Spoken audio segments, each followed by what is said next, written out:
도둑 잡으라고 몽둥이 줘놨더니 나를 패네. 거의 뭐 그런 거야.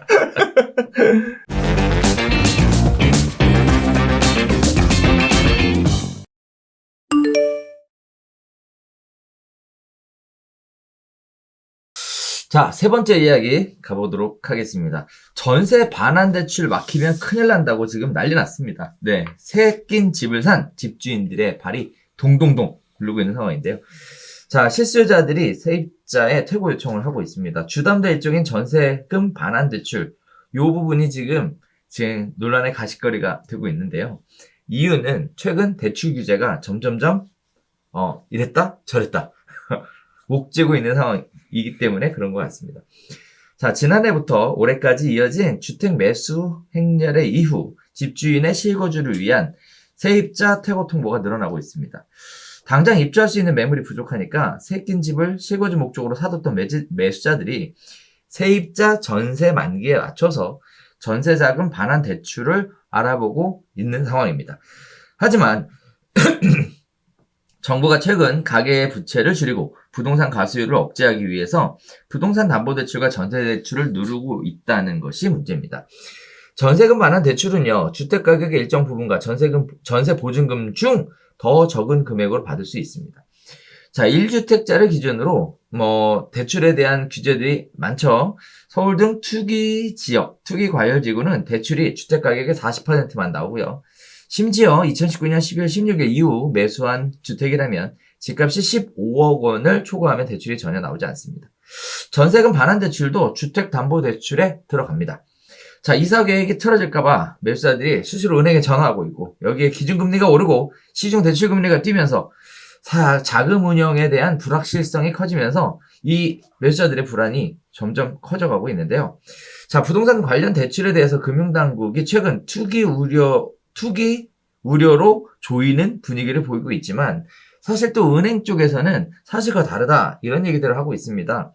자, 실제 시중은행들 5개 시중은행들의 8월 말 기준 전세자금 대출 중 98%가량은 실제 전세 수요와 관련한 대출인 것으로 조사됐다. 이런 식의 내용들도 나오고 있는데, 사실 누구 말이 맞는지 잘 모르겠습니다. 자, 부동산 가수율을 억제하기 위해서 대출 제도를 옥죄고 있는 현재 상황에 실수요자들에게 그 피해가 고스란히 돌아가는 거 아니냐라는 얘기들이 나오고 있는 현재 상황, 어떻게 보고 계셨습니까? 대출 관련해서는 이게 그렇게 문제인지 그러니까 대출을 결국 지금 계속 잠그려고는 하는 거잖아요. 그죠. 그래서 잠궈도 되나? 이제 일단 제일 중요한 거는 본인이 플랜을 세웠잖아요. 네. 그래서 세입자 있는 집을 산 거잖아. 근데 세입자가 나간다고 하면 전세금을 빼줘야 내가 들어갈 수 있는데, 그 빼주기 위한 전세금 반환 대출, 이게 지금 막힐까봐 다들 불안해하는 거. 그러면 거든요. 새로 세놓고 나는 계속 월세를 살아야지. 그래서 얘기했잖아요. 거주와 이전의 자유가 점점 사라지고 있다고. 시장이 사라지고 있고. 네. 이렇게 하면 그건 되겠네. 전세금 반환자금 대출을 막아버리면 전세 매물은 하나가 유지가 되잖아. 전세금 반환 대출이 주택담보대출이 들어가기 때문에 담보대출 한 번밖에 못 받잖아요. 네. 근데 그 부분 때문에 지금 복잡하게 꼬이는 것 같아요. 이 부분까지 설마 건드리겠습니까? 라는 생각이 좀 들긴 하는데, 어쨌든 대출을 조이는 분위기는 심각한 것 같습니다. 이것도 말이 안 되는데, 아까 표준인데도 말이 안 된다고 생각하고. 근데 뭐 그렇게 따지면 너무 많아. 15억 초가 주담대 금지 뭐 이런 것들. 말도 안 되는데 계속 유지되고 있잖아. 그래서 말도 안 되는 거와의 싸움, 전쟁이고 계속 이어지는 거라 말도 안 돼서 말이 안 나오네. 그래서 사실 은행에 최근에 이제 대출과 관련해서 수장님도 뭐 아까 시작할 때 우리 여담할 때 나눴지만, 은행 담당자들한테 물어보면 그렇게 얘기를 하시더라고요. 저도 이제 어떤 분 대출을 알아보려고 그래서 알아봤더니, 대출 언제 받으실 거예요? 그래서 내년 2월이요 그랬더니, 네? 내년 2월, 네, 점점점점. 자, 대출과 관련돼서 그래서 또 하나 힌트를 드리고 싶은 게 하나 있어요. 대출은요, 일단요, 승인을 받아놓고요, 실행하는 2가지 절차로 나와 있거든요. 대출에 대한 것은 일단 먼저 승인을 떨어뜨려 놓으면 3개월 이내에 실행을 하면 돼요. 그러니까 훨씬 대출을 일찍 신청할 수 있다라는 거죠.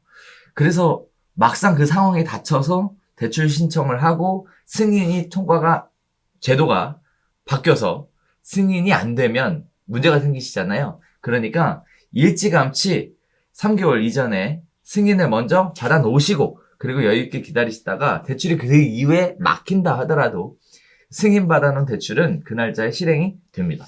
이런 방법을 이용하시는 것도 나쁘지 않은 방법인 것 같아요. 그래서 미리 승인 떨어뜨려 놓기. 네, 이런 말씀 하나 드리고 싶습니다. 네, 이건 너무한다. 너무해. 그러니까 전세금 반환 대출이라는 게 결국은 실수요잖아요. 그러니까 자기가 들어가려고 실수요가 산 건데 이걸 갭투기라는 표현으로는 용어 맞지 않다고 이렇게 얘기했잖아요. 맞아요.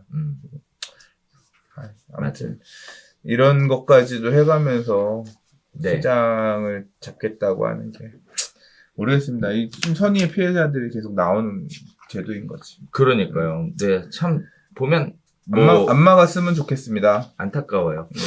전세금 반환 대출은 지금 시중은행에서도 98%가량이 실수요 관련된 대출이다라고 얘기를 하고 있는 상황에 실수요자들에 대한 피해가 더 가중되지 않도록 그렇게 정책을 좀 만들어 주시면 어떨까 싶습니다. 물론 그런 거 있죠. 대출이 너무 자유로우면 이제 그거 받아가지고 부동산 투자에 자금이 몰려서 여러 가지 걱정들을 하시는 것도 이해는 됩니다만 적어도 실수요자 관련돼서 특히 전세금 관련돼서는 좀 안 건드리는 게 맞지 않나 싶어요. 네. 도둑 잡으라고 몽둥이 줘놨더니 나를 패네.